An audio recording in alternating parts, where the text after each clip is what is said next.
Hello friends, today we are going to learn tissues.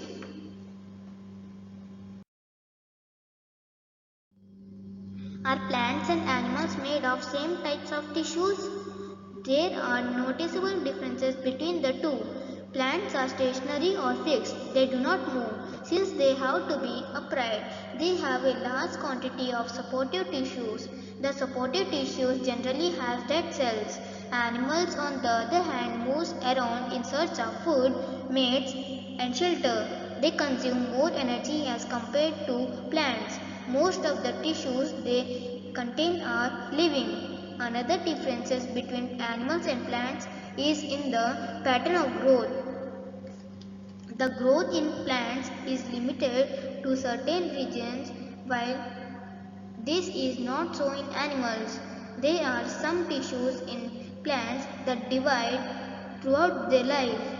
These tissues are localized in certain regions based on the dividing capacity of the tissues. Various plants tissues can be classified as growing or meristematic tissue and permanent tissue. Cell growth in animals is more uniform, so there is no such demarcation of dividing and non-dividing regions in animals.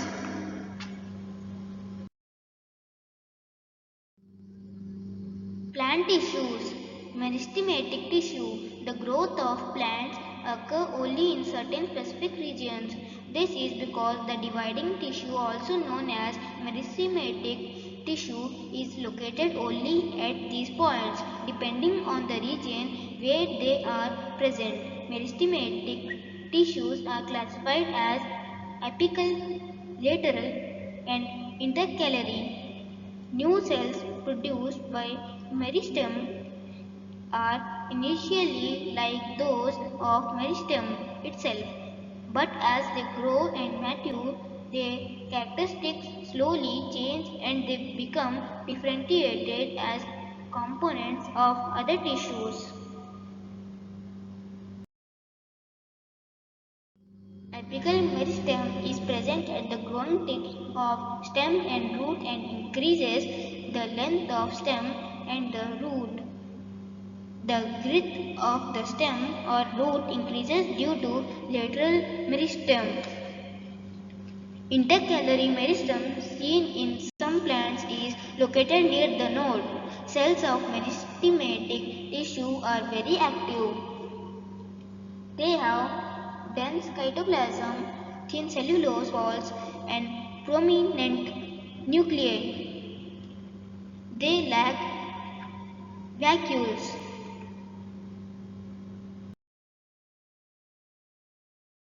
Permanent tissue. What happens to the cell formed by meristematic tissue? Take up a specific role and lose the ability to divide. As a result, they form a permanent tissue. This process of taking up a permanent size, shape, and a function is called differentiation. Differentiation leads to the development of various types of permanent tissues. Simple permanent tissue. A few layers of cell beneath the epidermis are generally simple permanent tissue. Parenchyma is the most common simple permanent tissue. It consists of relatively unspecialized cells with thin cell walls. They are living cells. They are usually loosely arranged. Thus, large spaces between cells are found in this tissue. This tissue generally stores food.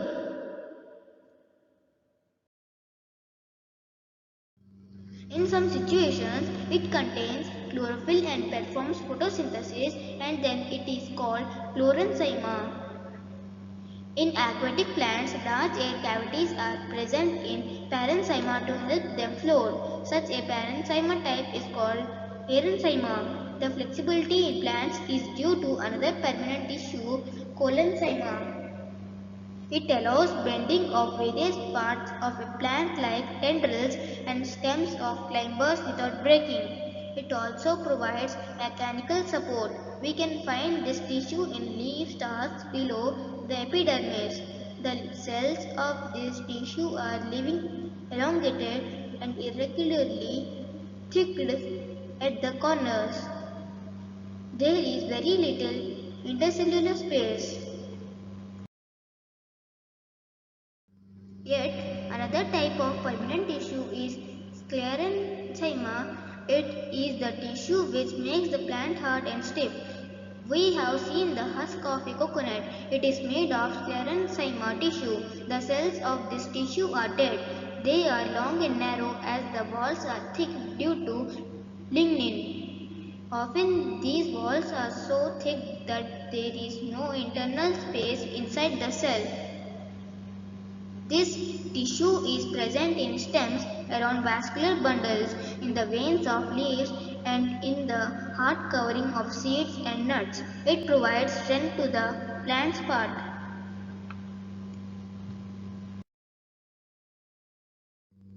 Keratinocytes cells called epidermis. The epidermis is usually made of a single layer of cell. In some plants living in very dry habitats, the epidermis may be thicker since protection against water loss is critical. The entire surface of a plant has an outer covering epidermis. It protects all the parts of the plant. Epidermal cells on the airy parts of the plant often secrete a waxy water-resistant layer on their outer surface.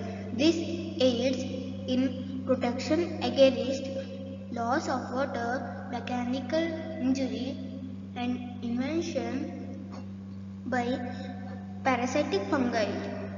Since it has a protective role to play, cells of epidermal tissue form a continuous layer without intercellular spaces. Most epidermal cells are relatively flat. Often, their outer and side walls are thicker than the inner walls. We can observe small pores here and there in the epidermal of the leaf.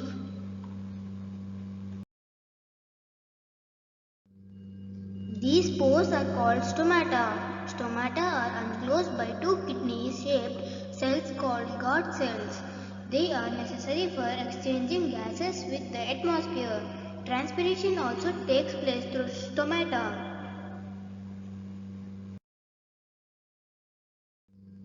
Epidermal cells of the roots, whose function is water absorption, commonly bear long hair-like parts that greatly increase the total absorptive surface area. In some plants like desert plants, epidermis has a thick waxy coating of cutin on its outer surface.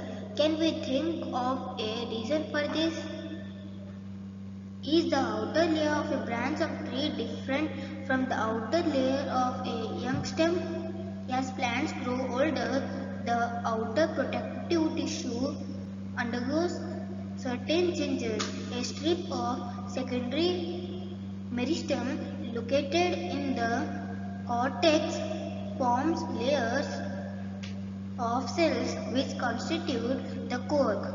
Cells of cork are dead and compactly arranged without intercellular spaces. They also have a substance called suberin in their walls that make them impervious to gases and water.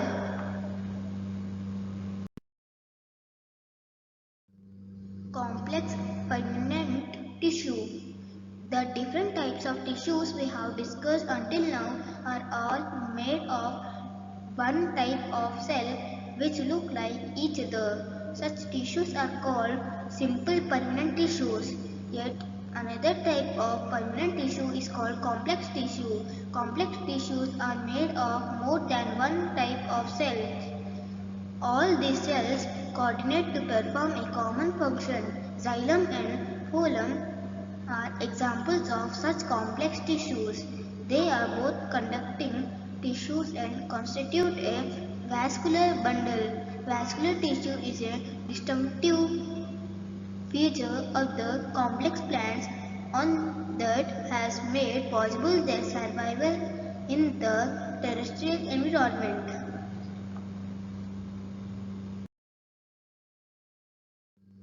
Xylem consists of tracheids, vessels, xylem parenchyma, and xylem fibers. Tracheids and vessels have thick walls and many are dead cells when mature. Tracheids and vessels are tubular structures. This allows them to transport water and minerals vertically. The parenchyma stores food. Xylem fibers are mainly supportive in function. Phloem is made up of 5 types of cells: sieve cells, sieve tubes, companion cells, phloem fibers, and the phloem parenchyma. Sieve tubes are tubular cells with perforated walls. Phloem transports food from leaves to other parts of the plant. Except phloem fibers, other phloem cells are living cells. Animal tissue. When we breathe, we can actually feel the movement of our chest. How do these body parts move? For this, we have specialized cells called muscle cells. The contraction and relaxation of these cells result in movement.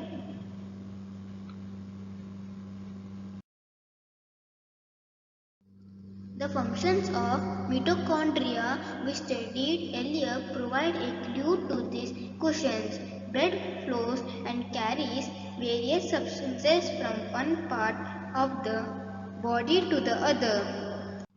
For example, it carries oxygen and food to all cells. It also collects waste from all parts of the body and carries them to the liver and kidneys for disposal.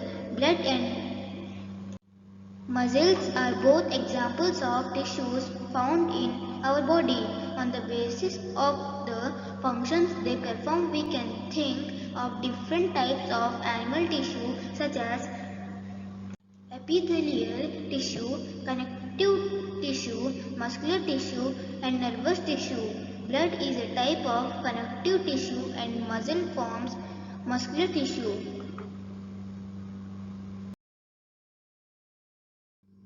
Epithelial tissue.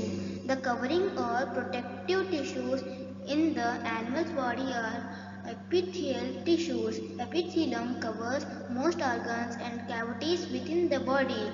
It also forms a barrier to keep different body part systems separate. The skin, the lining of the mouth, the lining of blood vessels, lungs, alveoli, and kidney tubules are all made of epithelial tissue. Epithelial tissue cells are tightly packed and form a continuous sheet. They have only a small amount of cementing material between them and almost no intercellular spaces.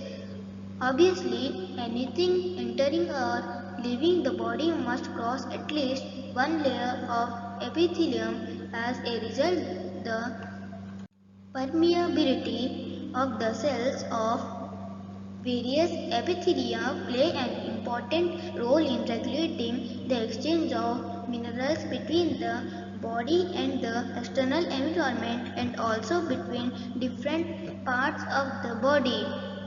Regardless of the type, all epithelium is usually separated from the underlying tissue by an extracellular fibrous basement membrane. Different epithelial show differing structures that correlate with their unique functions. For example, in cells lining blood vessels or lung alveoli, where transportation of substances occur through a selectively permeable surface, there is a simple flat kind of epithelium. This is called the simple Squamous epithelium.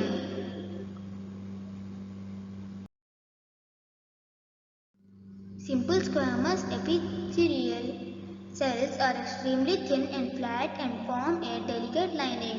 The esophagus and the lining of the mouth are also covered with squamous epithelium.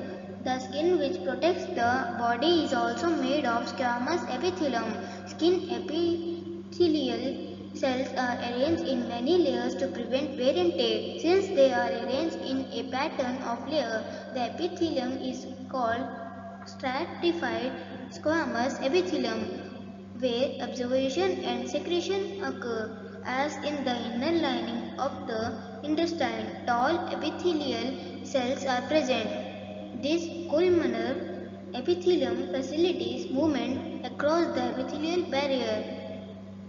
In the respiratory tract, the columnar epithelial tissue also has cilia, which are hair-like projections on the outer surfaces of epithelial cells. These cilia can move and their movement pushes the mucus forward to clear it. This type of epithelium is thus ciliated columnar epithelium. Cuboidal epithelium forms the linking of kidney tubules and ducts of salivary glands, where it provides medicinal support.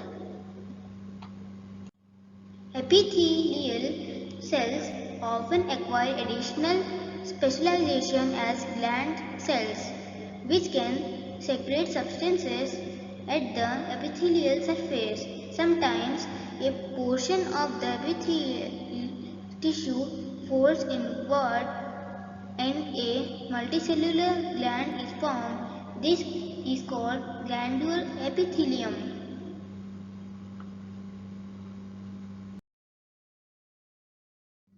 Connective tissue. Blood is a type of connective tissue. Why would it be called connective tissue? A clue is provided in the introduction of this chapter. Now let us look at this type of tissue in some other details. The cells of connective tissue are loosely spaced and embedded in an intracellular matrix. The matrix may be jelly like fluid, dense or rigid. The nature of matrix differ in concordance with the function of the particular connective tissue. Blood has a fluid matrix called plasma in which red blood corpuscles, white blood corpuscles and platelets are suspended. The plasma contains proteins, salts and hormones.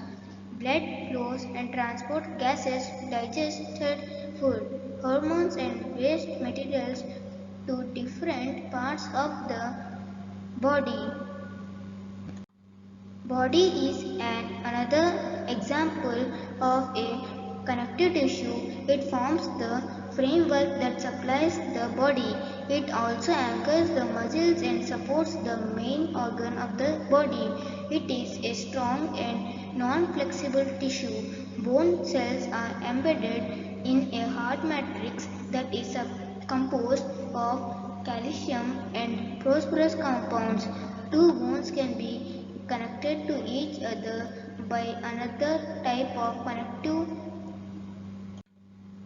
tissue called the ligament. This tissue is very elastic. It has considerable strength. Ligaments contain very little matrix and connect bones with bones. Tendons connect muscles to bones and are another type of connective tissue. Tendons are fibrous tissue with great strength but limited flexibility. Another type of connective tissues, cartilage has widely spaced cells. The solid matrix is composed of protein and sugars. Cartilage smoothens bone surface at joints and is also present in the nose, ear, trachea and larynx. We can fold the cartilage of the ears, but we cannot bend the bones in our arms. Think how the two tissues are different. Areolar connective tissue is found between the skin and muscles, around blood vessels and nerves, and in the bone marrow. It fills the space inside the organs, support internal organ and help in repair of tissues. Where are fats stored in our body? Fat storing adipose tissue is found below the skin and between internal organs. The cells of this tissue are filled with fat globules. Storage of fats also lets it act as an insulator.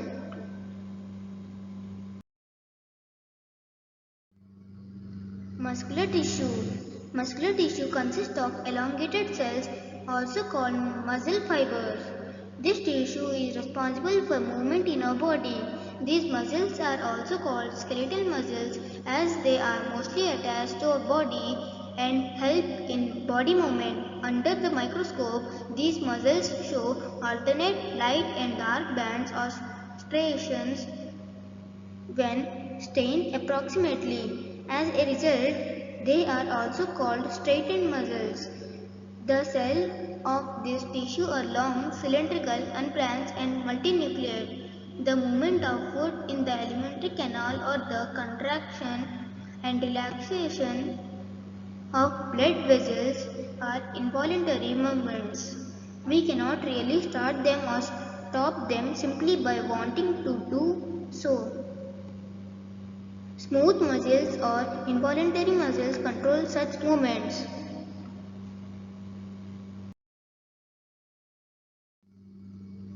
They are also found in iris of the eye, in ureters and in the bronchi of the lungs. The cells are long with pointed ends and uninucleate. They are also called unstraightened muscles. Why will they be called that? The muscles of the heart show rhythmic contraction and relaxation throughout life. These involuntary muscles are called cardiac muscles. Heart muscles cells are cylindrical, branched, and uninucleate.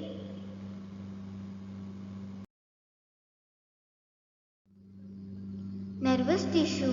All cells possess the ability to respond to stimuli. However, cells of the nervous tissue are highly specialized for being stimulated and then transmitting the stimulus very rapidly from one place to another within the body. The brain, spinal cord, and nerves are all composed of the nervous tissue. The cells of this tissue are called nerve cells or neurons. A neuron consists of a cell body with a nucleus and cytoplasm from which long, thin hair-like parts arise. Usually, each neuron has a single long part called the axon and many short branched parts called dendrites.